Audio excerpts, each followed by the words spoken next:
이렇게 기도하겠습니다. 하나님 감사합니다. 귀한 주일 우리 은혜 주시고 또 이 오후 예배에도 우리 하나님 앞에 예배함으로 나오게 하신 것을 감사를 드립니다. 오늘 이 시간 또 헌신하는 3,4여전도에 하나님께서 특별히 복을 주시고 저들의 가정의 믿음의 집이 되며 명문 가문 되게 하여 주옵소서. 믿음의 선등자들이 될 수 있도록 역사하여 주옵소서.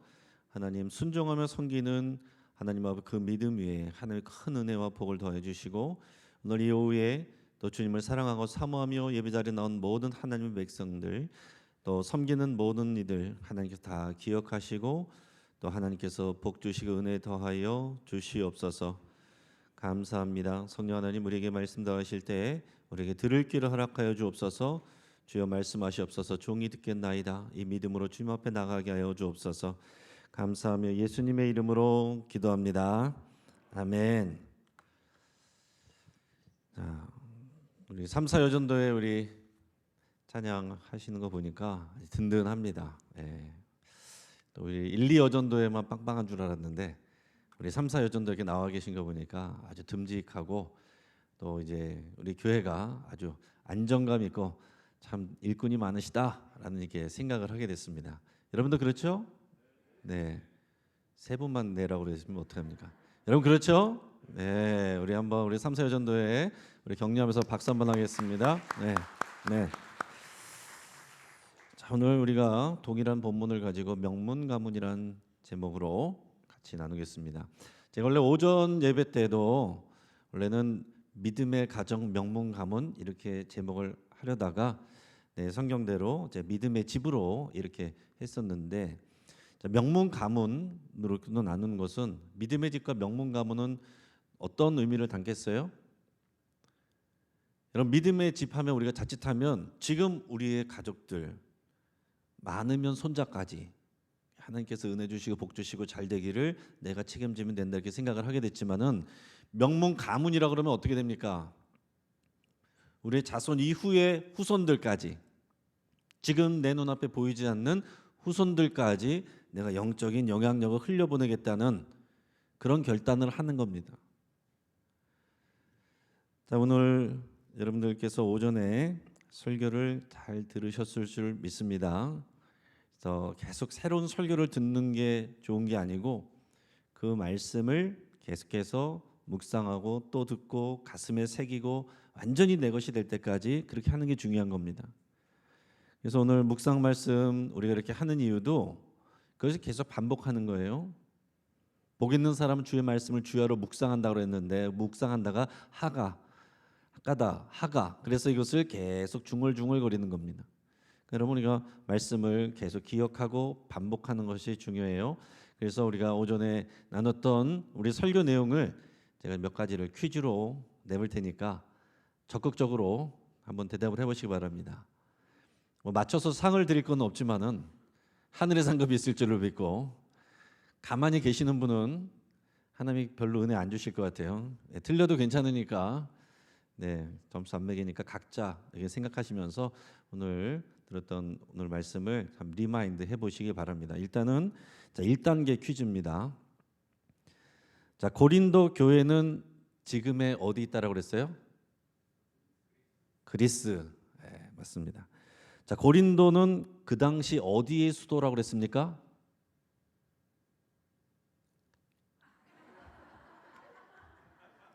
어디의 수도라고 그랬어요? 어떻게 대단하십니다. 자, 이 편지를 쓸 때 사도 바울은 어디에 있었습니까? 그렇죠, 에베소. 에베소는 지금이 어디라고 그랬어요? 네, 튀르키예. 지금 이제 터키라고 안 하죠. 튀르키예라고 이렇게 합니다. 자, 그 지역에 있어요. 그래서 이제 우리가 뭐 성지 여행 가면은 처음에는 이스라엘 가고 그 옆에 이집트 가고 요르단 이렇게 가고 그 다음에 갈 때는 이제 신약 시대에 터키 지역, 더 넓게는 이제 그리스, 이제 종교 개혁 이후로 유럽 지역 이렇게까지 이렇게 가게 되는 거거든요. 자, 그러면 고린도 교회 편지를 가지고 온 세 사람 있는데 세 사람의 이름은 뭘까요? 이거는 성경 보고 말씀하셔도 되겠습니다. 누굴까요? 스데바나, 부도나도, 맞습니다. 아가이고. 잘하셨습니다. 이건 우리 평상시에 꼭 기억 안 해도 되는데, 하여튼 이 세 명 이름 자체가 뭔가가 좀 어색하죠? 이게 이제 헬라 사람들 이름입니다. 자, 바울이 고린도 교회를 몇 차 전도 여행 때 세웠다라고 그랬어요? 네? 바울이 고린도 교회를 몇 차 전도 여행 때 세웠다고 그랬어요? 예? 2차. 잘하시네. 자, 바울은 고린도 교회에서 얼마 동안 선교했습니까? 네? 이건 표현할 수가 없어요. 1년 6개월. 1년 6개월 동안 선교하면서 고린도 교회를 세웠다라고 그랬어요. 자, 그러면 우리나라에서 황해도의 에스테바나는 누구라고 그랬습니까? 예, 김성섬 이런 분이었어요. 자, 김성섬 이분이 다닌 최초의 우리나라 교회는 어떤 교회입니까? 소래교회 맞습니다. 이거는 우리 한국교회 역사의 중요한 부분이니까 여러분 이제 상식적으로 알고 계시면 좋겠습니다. 자, 그 마을에 소래 마을에 송천이라고 하는 그 마을에 복음을 전한 두 사람이 누구였어요? 네, 서상륜, 서경조 두 형제였습니다. 서상륜, 서경조는 원래 만주 가서 홍삼 파는 사람들이었어요. 근데 그곳에서 이제 선교사를 만났는데 두 선교사 이름이 뭘까요? 조금 어렵죠. 네, 존 로스와 맥킨타이어라고 하는 그런 선교사입니다. 자, 그러면 소래교회가 세워진 때가 연도가 언제라고 그랬을까요? 예, 1883년 맞습니다. 그럼 언더우드 아펜젤러 선교사가 들어온 거는 1885년. 그러니까 우리 개신교 선교사가 정식으로 들어오기 이미 2년 전에 자생적으로 교회가 세워진 그게 우리 한국 교회입니다. 이미 선교사가 들어왔을 때 우리말로 번역된 스스로 번역한 그런 성경을 가지고 있는 그런 우리가 민족이었어요. 어떻게 하나님께서 특별하게 사용하지 않을 수가 있겠습니까? 이제 조금 더 고급스러운 또 상단계 질문을 해보겠습니다. 자, 바울이 고린도 교회에서 전도할 때 대상이 누구였어요? 자, 두 부류가 있는데 첫째는 고린도 사람들, 두 번째는 유대인들, 디아스포라 유대인들. 다시 물어볼게요. 자, 고린도 교회에서 바울이 선교할 때 대상이 두 부류였는데 누구였어요? 그렇죠. 고린도 사람들하고 디아스포라 유대인들이었어요. 자, 그러면 이 두 부류 중에서 누가 더 바울을 핍박했습니까? 유대인들이 더 핍박했어요. 자, 그럼 우리가 생각을 할 때, 자, 고린도인들에게 복음을 전할 때 어려운 점은 뭘까요? 이건 말이 길어지니까 제가 설명드릴게요. 앞에서 제가 보여드렸던 것처럼 그리스 신화를 믿는 사람들이니까 이미 많은 신들을 믿고 있어요. 그리고 그리스니까 헬라 철학. 기본적으로 이 사람들은 철학하고 질문하고 설명하고 모르는 것들을 탐구하고 이런 것들이 기본 생활이 돼 있는 사람들이에요. 자, 그런데 유대 지방에서 예수라는 사람이 결혼도 하는 청년이 십자가에서 로마 형틀에서 죽었는데 그 사람이 하나님의 아들이래요. 그 사람을 믿으면 구원받는데요. 이게 합리적으로 이해가 될 만한 일이겠어요? 이게 참 앞뒤가 안 맞아 보인다. 허접해 보인다. 이렇게 생각이 되는 겁니다. 그래서 이 그리스인들은 헬라 철학하는 사람들이고 많은 신들을 믿는 사람들이기 때문에 다른 신을 소개받는 것 정도는 괜찮아요. 어차피 많은 신들을 섬기니까 그 중에 하나 또 믿어도 상관없는 거예요. 그러나 그 설명을 들어보면 그게 쉽게 잘 이해가 되지 않는 그런 내용들이었다라는 얘기입니다. 자, 유대인들에게 복음 전하는 것은 어떤 어려움이 있었을까요? 유대인들에게 복음 전하는 것은 금방 답을 나왔어요. 뭐 때문에? 율신 사상 때문에. 율신 사상. 신명기 6장 5절 우리 같이 읽어보겠습니다. 신명기 6장 5절 말씀을 같이 한번 읽어봅니다. 너는 마음을 다하고 뜻을 다하고 힘을 다하여 내 하나님 여호와를 사랑하라. 너는 마음을 다하고 뜻을 다하고 내 힘을 다하여 내 여호와를 사랑하라. 그 앞에 이제 4절까지 들었어야 되는데 5절만 났네. 오직 우리 여호와는 우리 하나님은 오직 하나인 하나님이시니 여호와이시니 그 다음에 너는 마음을 다하고 뜻을 다하고 힘을 다하여 네 하나님 여호와를 사랑하라 이렇게 돼 있어요. 그러니까 이 쉐마 말씀이 이스라엘 유대인들의 제일 중요한 말씀이고 그 쉐마 말씀의 시작이 우리 하나님이 오직 유일하신 여호와 하나님이시다. 이게 가장 기본이에요. 이 말씀을 늘 기억해서 이마에 새기고 여기 팔뚝에 메고 늘 기도할 때도 집에 들어갈 때도 나갈 때도 그 말씀이 담겨 있는 상자에다가 키스하고 늘 이것을 생각하고 유일신 사상이 있는데 그런데 지금 사도 바울이 와서는 하나님의 아들을 얘기하는데 하나님의 아들이 와서 십자가에서 죽으셨다는 거예요. 유대인들이 죽였다는 거예요. 자, 이것을 받아들이기가 쉽지가 않다라는 얘기입니다. 제가 더 고급스러운 질문을 한번 드려볼게요. 그러면 우리는 유일신 하나님을 믿는 게 아닙니까? 우리 신명기 6장의 말씀 또 읽으면서는 우리가 다 아멘 아멘 했는데 여호와 하나님은 오직 한 분이십니다 하면 아멘 아멘 했는데 그럼 우리는 유일신 사상이 아니에요? 그렇죠. 삼위일체 하나님을 믿는 거죠 우리는. 자, 이게 틀린 겁니다. 유대교는 유일신 사상, 구약의 유일신 사상 여호와 하나님을 믿는 것이고 또 이슬람도 유일신 사상이에요. 자, 그런데 우리는 삼위일체 하나님을 믿는 겁니다. 신생 종교입니까? 신생 종교가 아니에요. 구약에 이미 나와 있는데 이해를 못하고 몰랐기 때문에 그런 겁니다. 자, 성부, 성자, 성령 하나님. 자, 근데 굉장히 조심하셔야 돼요. 삼위일체 하나님을 얘기할 때는 설명도 어렵고 이해도 어려워요. 그래서 말을 잘못하면은 갖다 붙이면 다 이단될 수 있어요. 성부 하나님, 성자 하나님, 성령 하나님 세 분 하나님이시다. 그러면 삼신론 이단에 바로 고소당합니다. 삼신론 이단이네. 그럼 분명히 성부, 성자, 성령인데 그럼 같은 하나님이냐? 그렇게 하면 역사적으로 가연설 이단에 빠져요. 그러니까 같은 하나님인데 하나님 아버지도 되셨다가 아들도 되셨다가 성령도 되셨다 그러려니까 하나님 아버지신데 한 분이신데 아들의 모습으로 나타났다는 거예요.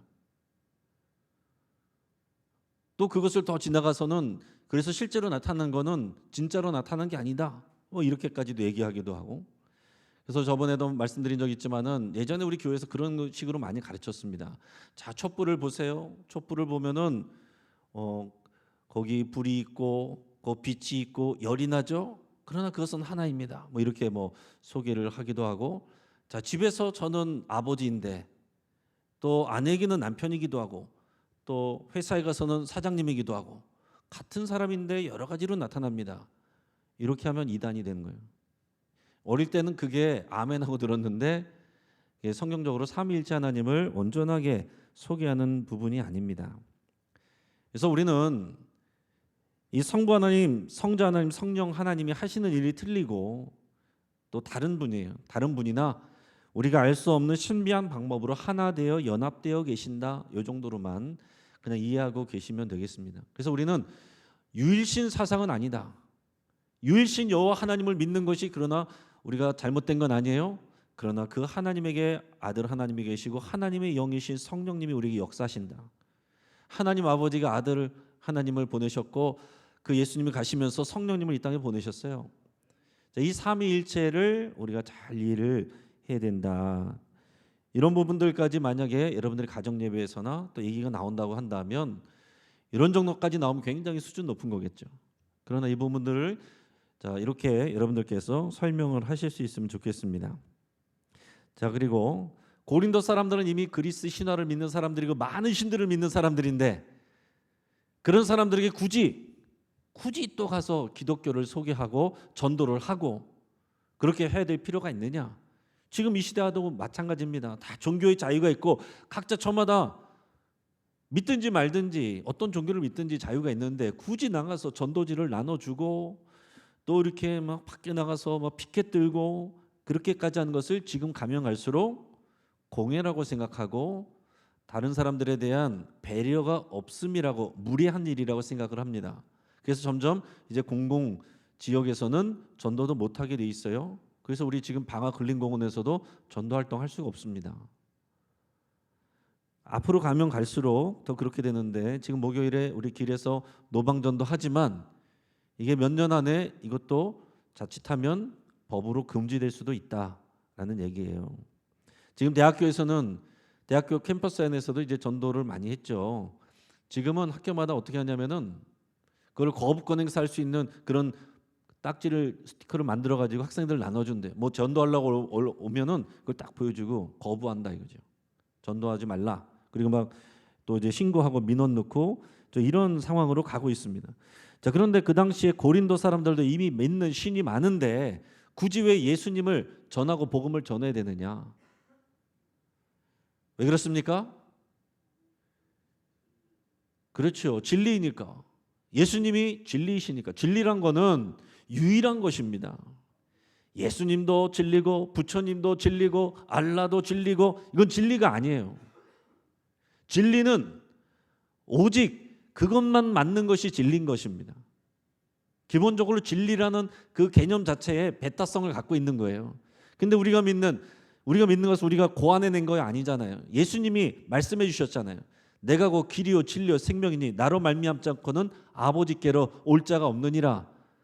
천하 모든 인간의 구원을 받을 만한 다른 이름을 우리에게 주신 일이 없느니라.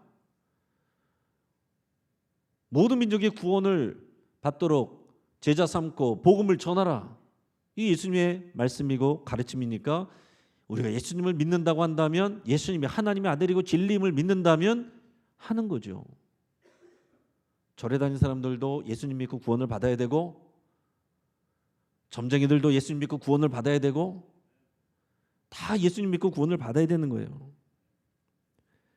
자, 이런 것을 지금 이 시대에 갖고 나가면 어떻게 되겠어요? 쉽게 하면은 욕먹기 쉽겠죠. 그래서 우리에게는 지혜가 필요합니다. 또 분명한 우리의 믿음과 동시에 지혜가 필요해요. 그래서 비둘기 같은 순결한 믿음이 있어야 되고 뱀처럼 지혜로워야 됩니다. 자, 그러면 또 다른 질문입니다. 유대인들은 왜 예수님을 안 믿는가? 이건 아까 유일신 얘기했죠.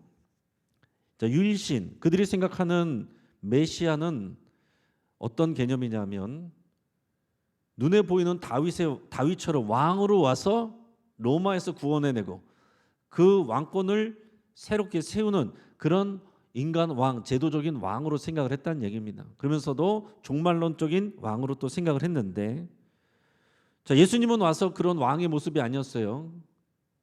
십자가에서 죽었습니다. 이해를 못하는 거예요. 그러나 그것이 다 성경에 나와 있고 이사야 53장에서도 고난받는 종에 대해서도 다 말씀 나와 있음에도 불구하고 그거를 제대로 이해를 못하고 해석할 수 없었기 때문에 몰라서 그랬던 거예요. 자, 하나님께서 이 유대인들은 어떻게 생각했냐면 하나님께서 유대인들만 선택하시고 유대인들에게 구원을 주시고 유대인들의 하나님, 이스라엘의 하나님, 유대인들은 선민의식 요거 안에 딱 갇혀 있어요. 그 이상을 지금 못 나가고 있습니다. 예수님 시대도 그랬고 지금 유대인들도 마찬가지예요. 그러나 성경을 잘 몰라서 그런 거다라는 얘기입니다. 하나님의 구원 계획은 이스라엘을 선택하였지만 그 이스라엘을 선택해서 모든 민족을 구원하시고자 하는 것이 하나님의 처음부터의 계획이었습니다.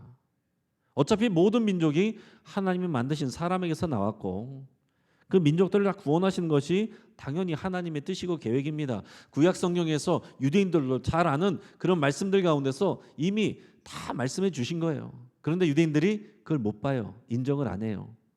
자, 아브라함, 믿음의 조상 아브라함에게 하신 하나님의 약속을 한번 볼까요? 창세기 12장 3절 같이 한번 읽어보겠습니다. 자, 시작.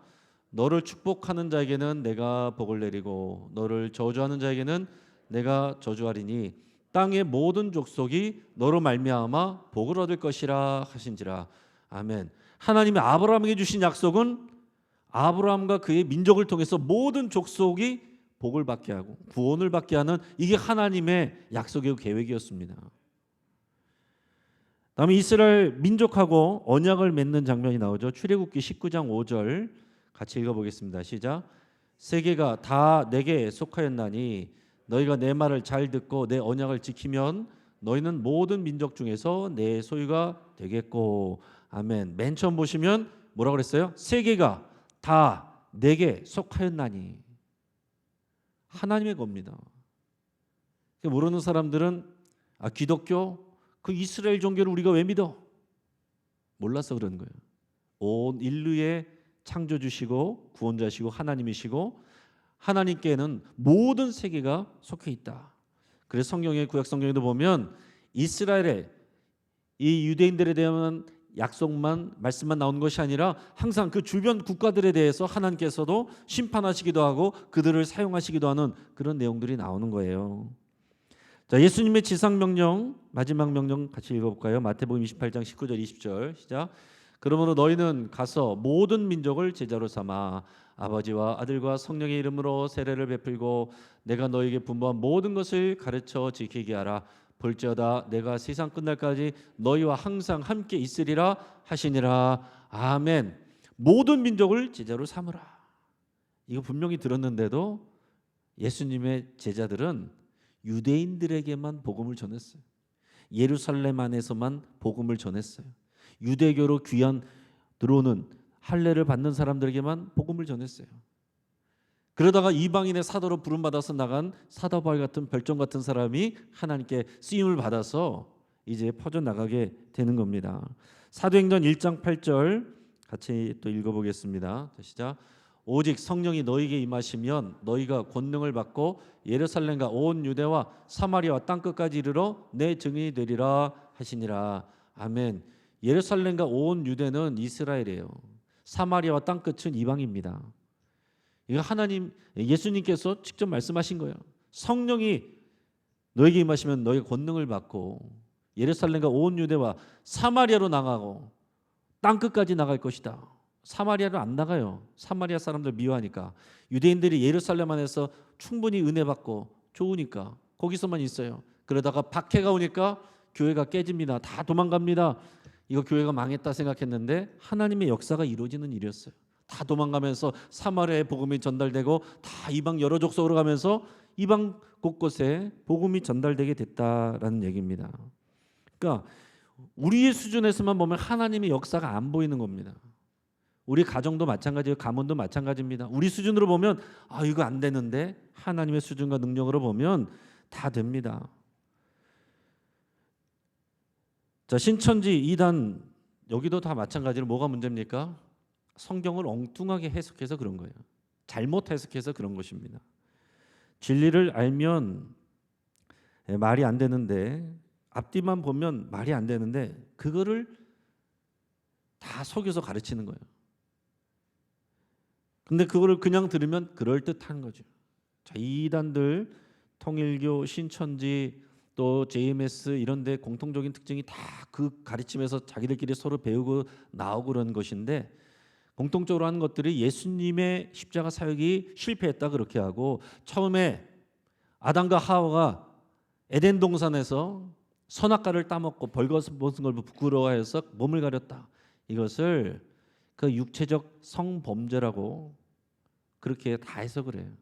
그렇기 때문에 그 육체가 순결해져야 되고 예수님을 통해서는 영원히 구원을 받지만 육체적으로는 순결해지지 않고 구원을 못 받기 때문에 이 지금 오는 교주들을 통해서 관계를 갖고 깨끗해져야 된다는 거예요. 그런 말도 안 되는 것을 그냥 들을 때는 오히려 이 사람들이 들을 때는 합리적으로 막 들리는 거예요. 자, 이 거짓의 영에 미혹되면 진리를 보지 못합니다. 근데 아예 모르는 사람들은 어때요? 어차피 다들 각자가 주장하는 건데 다 똑같은 거 아닙니까? 다 서로 자기가 옳다고 그러는데 옳은 게 있는 거예요. 분명한 정확한 해석이 있는 것입니다. 자, 믿음의 선등자 얘기를 했는데요. 스데바나 집은 아가야의 첫 열매였습니다. 그 가정과 가문의 믿음의 선등자였어요. 근데 여러분 생각을 해보세요. 믿음의 선등자가 되는 것은 참 어려운 일입니다. 우리 가족들 중에서도 믿는 사람들이 있고 내 친구들도 다 믿고 그러면 좀 그래도 따라가면 그나마 좀 쉽죠. 근데 내 주변에 믿는 사람이 아무도 없어요. 근데 나 혼자 믿어야 돼. 스데바나가 자기 할례 사람도 아니고 유대인이 와가지고서 이방 사람은 외국인이 와가지고서 복음을 전해주는데 그 우리말로는 복음이지만 이상한 말을 하는데 그 말을 듣고 정말 진지하게 생각하고 과연 그것이 진리인가 생각하고 확신이 들고 그래서 내가 거기에 삶을 헌신하고 그 일이 보통 어려운 일이겠느냐 하는 것입니다. 지금 우리가 다 믿는 어디나 우리는 교회가 있으니까 지금은 어디 가나 전도를 해도 그러려니 하겠지만은 그 당시 그 지역에서는 처음 듣도 보도 못한 이야기를 알지도 못하는 사람이 와서 전하는데 그 말을 귀담아서 듣고 생각해보고 분별해서 나의 믿음으로 가져간다는 게 그래서 믿음의 선동자가 된다는 것이 얼마나 어려운 일이겠어요. 그리고 그 일을 할 때에 주변 사람들의 오해와 핍박과 손해보는 일 감당해야 될 일들이 얼마나 많았겠습니까? 그만큼 힘든 거죠. 그러나 그만큼 하나님이 더 큰 은혜 주시고 복을 주십니다. 상 주시죠. 그러니까 스데바나의 이름이 특별히 이름이 불리고 기록이 되는 거 아니겠어요? 디모데 우리 지난번에 나눴는데 디모데는 물려받았죠. 신앙을. 내 안에 거짓 없는 믿음이 있는데 그것은 내 외조모 로이스와 내 어머니 유니게 속에서 있던 것인데 너에게도 왔다. 물려받은 거예요.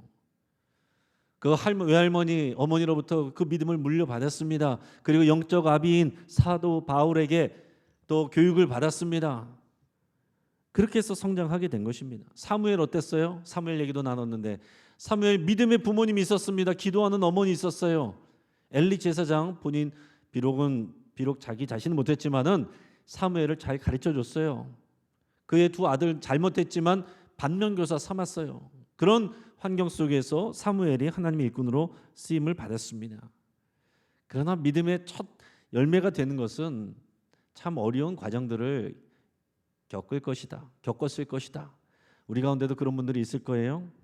지난 금요기도회 때 우리 전부임 목사님 또 설교하시면서 또 마지막에 간증할 때 또 그 간증이 또 많이 마음에 와닿는데 궁금하신 분은 들어가서 찾아보시고 믿음 없는 부모님에 대해서 어렵게 신앙생활 하셨다라고 했는데 여러 가지 많은 어려움이 있었지만은 그러나 하나님의 은혜를 알고 예수님을 만나고 또 주님께 삶을 헌신하고 목사가 돼서 이렇게 와서 영신교회에서 섬기게 되는 거 놀라운 하나님의 은혜 아닙니까? 이게 그냥 되는 일이겠습니까? 우리 다른 분들 다 마찬가지. 이승열 목사님도 본인이 먼저 신앙생활 했다고 들었어요. 지금은 이제 부모님이 이제 가끔 우리 교회도 오시는데 이제 믿음의 선동자라고 할 수 있죠. 또 이하름 목사님은 물려받았죠. 아버님이 목사님이시니까 그 목사님의 믿음을 잘 물려받고 그것을 잘 교육받았어요. 우리 장정 전사님은 2대째라고 그러더라고요. 내가 예배 전에 잠깐 물어봤어요. 물어봤는데 그래서 부모님 젊으실 때 믿으시고 유아 세례도 받고 모태신앙으로 믿음을 물려받았죠. 이제 금요일에 이제 가정 예배하면서 우리 가정에서도 그런 얘기들을 나누면서 서로의 그 믿음이 어디서 왔는가 서로 나눴습니다. 저는 3대째 신앙입니다. 3대째. 저희 할머니 할아버지 신앙생활하는 거 우리 할머니 다 권사님이었고 이제 할아버지는 그냥 집사님이었고 제가 볼 때 이게 믿음이 아주 이렇게 구체적으로 잘 이렇게 서지는 못했어요. 11조 좀 아까워하시고 또 명절 때 되면은 예배는 예배인데 제사상 차리고서 예배하는 그런 약간 정정한 그런 좀 상황이셨는데 우리 부모님은 또 이제 교회에서 신앙생활 잘하셨고 칭찬받는 그런 분들이었고 그런 모습을 보면서 또 기도하는 모습을 보면서 또 목사님에게 잘하고 또 목사님에게 먹을 거 갖다 주라고 그런 걸 보면서도 제가 목사님을 사랑하고 존경하는 마음을 자연스럽게 갖게 되고 또 저를 데리고 그때 부흥회도 가고 기도원에도 가시면서 자연스럽게 제가 하나님의 일꾼이 되고 싶습니다. 그런 고백이 제가 초등학교 4학년 때 집에 가는 골목길에서 갑자기 나오게 된 것은 저에게서 갑자기 나온 게 아닌 거죠. 그 할아버지 할머니 아버지 어머니에게서 내려오는 그 믿음이 흘러 내려온 겁니다. 제 아내는 얘기 들어보니까 그 아버지 계열 부계로는 4대째예요. 4대째 그 믿음의 그 증조 할머니가 신앙의 선등자고 다 구원 받게 해가지고 자녀들이 다 장로되고 구원받고 또 거기서 이제 보이스사 하시는 그런 분도 나오시고 이제 신앙의 이제 명문 가문이 됐어요. 근데 모계로는 2대째, 모계죄로는 2대째인데 결혼하고 나서 믿으신 저에게는 장모님이죠. 그런데도 신앙 초보이실 텐데 그 어머니에게 많은 신앙의 유산을 물려받았다는 얘기를 나눴습니다. 11조 교육도 철저하게 받고 또 가정교육, 가정예배 다 이제 내복 차림으로 와라. 그래서 가정예배도 하고 암송도 시키고 또 목사님에게 먹을 거 갖다 드려라. 그런 것도 하면서 그 믿음 안에서 자연스럽게 자라게 됐다라는 얘기죠. 그러면서 참 감사하는 마음을 가졌습니다. 그러면서 뒤집어서 얘기하면은 앞에서 얘기했던 믿음의 선등자가 얼마나 어려웠겠는가. 내가 우리 집안에서 우리 가문에서 내가 처음 믿은 사람입니다 하는 분들 한번 손 한번 들어보세요. 한번 자리에서 일어나 보세요. 네, 괜찮습니다. 자리에서 우리 집안에서 내가 처음 믿은 사람입니다. 우리 같이 한번 크게 박수하겠습니다. 할렐루야. 하나님께서 특별히 은혜 주실 겁니다. 예, 더 믿는 것이 어렵지만 그러나 더 받을 상급과 은혜가 더 큰 겁니다. 제가 장신대에서 면접할 때 그 당시에 어느 한 교수님이 계셨는데 그 교수님이 어떤 항상 질문을 하는 분이 있었냐면은 부모님이 믿으시냐 이걸 물어보는 분이 있었어요. 그러다가 내 부모님은 아직 안 믿으십니다. 여기 온 사람이 믿음의 선등자예요. 그러면 칭찬해 줘야 될 것 같은데 퇴짜 놓고 가라는 거예요. 네 부모도 전도 못하면서 무슨 다른 사람들을 전도하고서 가르치려고 그러느냐. 그래서 저는 이제 옆에서 그런 얘기도 듣고 보기도 하면서 뭐 맞는 틀린 말은 아닌 건 아닌데 다 맞는 건 아니다 이런 생각이 들었어요. 오히려 외부 사람들 전도하는 것보다 가족들 전도하는 게 더 어려울 수 있습니다. 여러분 그렇죠? 더 어려울 수 있어요. 히스기야 왕 보세요. 그렇게 훌륭한 믿음의 사람인데 그의 아들 므낫세 왕은 역사적으로 최고 나쁜 왕이 됐습니다. 그 전설로 의하면은 이사야 선지자를 톱으로 켜서 죽인 사람이 히스기야 왕의 아들이에요. 그렇게 보면은 믿음이 물려지지 않은 거죠. 그 실패한 거 아닙니까? 그만큼 쉬운 일이 아니다는 얘기예요. 가족 전도하는 것이. 어릴 때일수록 이게 빨리 해야 되는 것이고 머리 크고 나면은 전혀 안 됩니다. 지금 이 시대 가면 갈수록 정말 더 어려운 거예요. 그래서 가족 전도가 더 어려울 수 있는 것이고 가족이 전도가 안 되고 있어도 복음을 전도해야 되는 것은 주님의 명령입니다. 그래서 우리가 이런 것들을 생각할 때에 내가 믿음의 유산을 물려받은 분들은 정말 감사드리셔야 돼요. 또 내가 믿음의 선등자다. 그래서 내가 믿는 것이 힘들고 어렵다. 또 하나님께 감사드리시길 바랍니다. 하나님께서 아브라함처럼 스데바나처럼 첫 열매로서 믿음의 선등자가 되게 하셔서 특별히 주시는 더 큰 은혜와 상급이 있는 겁니다. 자, 그러면은 우리가 어떻게 하면 이 믿음의 가정을 이루고 믿음의 가문을 이루겠느냐? 제가 10가지를 한번 생각해 봤습니다. 10가지를 생각해 봤는데 자, 같이 한번 읽어보겠습니다. 시작. 예배를 소중히, 말씀을 소중히, 삶의 실천, 타의 모범, 가정의 선교사 정체성, 가족들을 하나님의 자녀 이른 양으로 바라보라. 교회와 목회자 자랑을 많이 하라. 욕하고 비판하지 마라. 주의 사랑으로 사랑하라. 교회의 중보와 도움을 받으라. 믿음의 사람들을 연결하고 소개하라. 가정예배 모두 환영한 데이 마을음악회 등 초청하고 소개하라.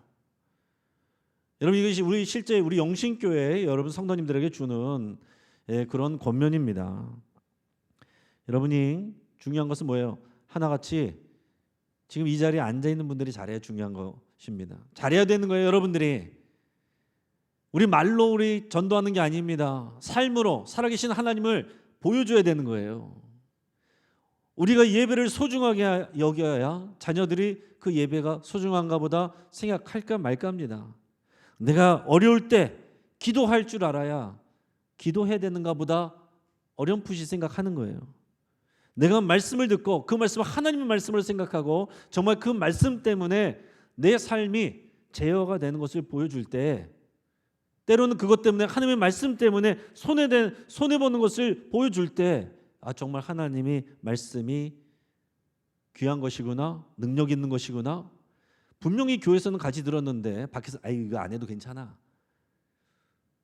그 메시지를 그러면 그 부모님이 전해주는 거예요. 이거 하나님의 말씀 가짜야. 하나님 살아계시지 않아. 그 메시지를 주는 것입니다. 여러분, 자녀들 앞에서, 가족들 앞에서 교회 욕하고 교인들 욕하고 목회자 욕하면 그 메시지를 여러분이 주시는 거예요. 믿음의 유산 받은 사람들은 다 부모님들이 다 교회를 칭찬하고 소중히 여기고, 부족하든 어쨌든 목회자를 소중히 여기고 섬기는 것을 보여주고 하게 하고, 그것이 몸에 배있기 때문에 자연스럽게 신앙 안에서 성장하는 것입니다. 여러분들은 가정 안에서 선교사라고 생각하시고 항상 사셔야 됩니다.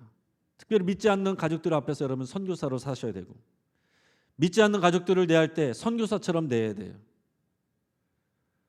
불평하고 그럴 때는 그냥 엄마로서, 또 아내로서 할 수 있지만, 남편으로서, 아버지로서 할 수 있지만, 그거보다 더 앞서는 정체성은 선교사의 정체성으로 서 있어야, 하나님의 마음으로 대하셔야, 손님처럼 대하셔야, 그래야 여러분의 가정이 믿음의 가정으로 명문 가문으로 세워질 수 있다라는 얘기입니다. 지금 가정 예배 모두 환영한다, 마을 음악회, 이런 일들을 위해서 다 하는 거예요. 뭐 이제 프로그램 이것저것 이것도 해보고 저것도 해보고 심심해서 하는 게 아닙니다. 가정을 세우고 교회를 세우고 여러분 삶의 자리에서 삶의 예배자가 되기를 바라시는 하나님의 말씀 때문에 이 일을 위해서 여러 가지 일들을 하는 것입니다.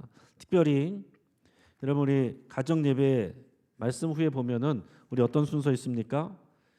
우리 감사합니다 이 순서 있는데, 내가 받은 감사, 내가 베푼 감사 이야기 있습니다. 우리 교인들 중에 하시는 분도 계시고 안 하시는 분도 계시고 모르는 분도 계실 거예요. 이 지역의 그 아름다운 동행 잡지에도 이 내용이 나왔어요. 강서구의 영신교회는 이런 거 한다더라. 내가 받은 감사는, 우리가 생각하는 감사는 내가 받은 감사죠. 이런 거 잘 돼서, 이런 거 좋아서. 그러나 우리가 이제 더 한 단계 업그레이드 돼야 되는 감사는 어떤 것입니까? 내가 남에게 베푼 것으로 인해서 감사를 해야 된다는 얘기예요. 내가 다른 사람의 감사의 기도 제목이 되려는 게 우리의 목표여야 된다는 얘기입니다. 내가 다른 사람들에게 선을 베풀었을 때 다른 사람들이 고맙다고 얘기하면은 기쁜 일이죠. 만약에 그러나 내가 선행을 베풀었는데 다른 사람들이 몰라줘요, 오히려 더 나를 안 좋게 얘기해요, 그러면 하나님 앞에 더 감사하십시오. 왜냐하면 하늘의 상급이 준비되기 때문에 그런 것입니다. 그렇기 때문에 여러분 이 가정 예배 안에서도 여러분 이것을 소중하게 여기고 잘 활용할 수 있길 바랍니다. 지금 주님의 주일에 주시는 말씀과 이 말씀이 가정으로 이어져서 가족과 함께 그 말씀을 나누고 삶에서 실천하고 기도하는 이 일을 위해서 온 교회가 달려가고 있습니다. 이 일에 여러분이 기쁨으로 동참하셔서 믿음의 집 명문 가문 이루시기를 주의 이름으로 축복합니다. 같이 기도하겠습니다.